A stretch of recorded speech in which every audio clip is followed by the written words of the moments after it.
Hi, I'm Jim Fausone with Legal Help for Veterans, and thank you for joining us today for this 4 minutes with Legal Help for Veterans. We always try to answer a question that's come up over the last week or so, and we had a question about PTSD stressors that came up that I thought I'd touch on a little bit. To get a disability rating for post-traumatic stress disorder, obviously you need a diagnosis, but one of the things also they're going to look at is it's service-connected, and what's the stressors related to creating that service connection for PTSD. If you're in combat, it's kind of easy, right? It's, if an IED blows up, if you're shot at or wounded, these sorts of things are much easier to establish for a PTSD stressor. So let's go to the non-obvious stuff, right? Non-combat stressors. And this is what we normally see the discussion with VA on. They're real good at recognizing the obvious stuff, maybe a little less great at recognizing some of the less obvious things. So there can be a variety of non-combat stressors. You might be there when a fire occurs on ship and have that stressor because of that fire in the engine room or in some other portion of the ship. Or you may be on the air base and watching as a plane crashes and the pilot and co-pilots die. Those are non-combat stressors that can get recognized. And the more obvious they are, the more likely there are going to be records of it. But you run into those that aren't necessarily in that category. Certainly rape or military sexual trauma falls into that category.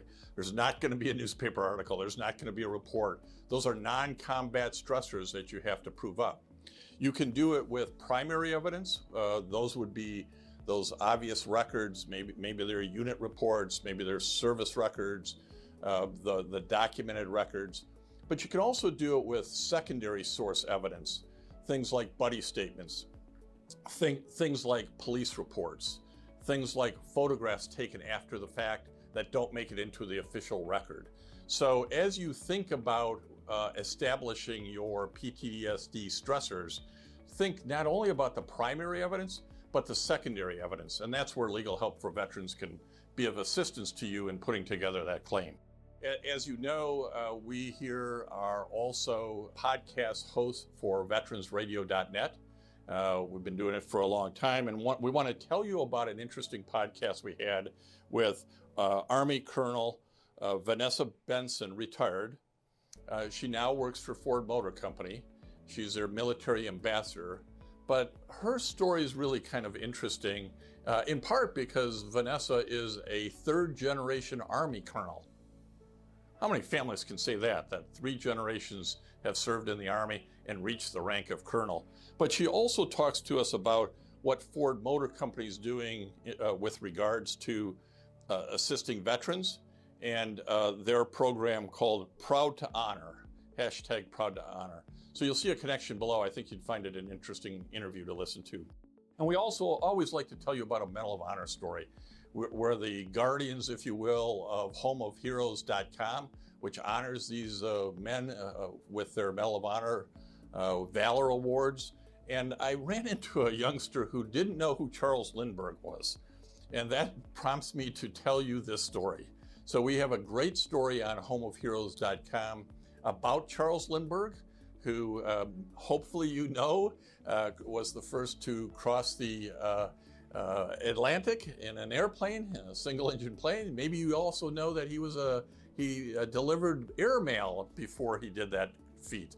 But he has a real interesting story of how he got into aviation. The links below, I think you'll find it interesting. And maybe share it with your son, your daughter, your grandson, your granddaughter, your nieces and nephews. We put this stuff out there so that the history of America gets put out to more folks and doesn't get lost. And I was shocked to find out that Charles Lindbergh is somebody who's not even taught in history class anymore. So thank you for joining Legal Help for Veterans, and we look forward to helping you. If you have any questions, contact us and come on back next week.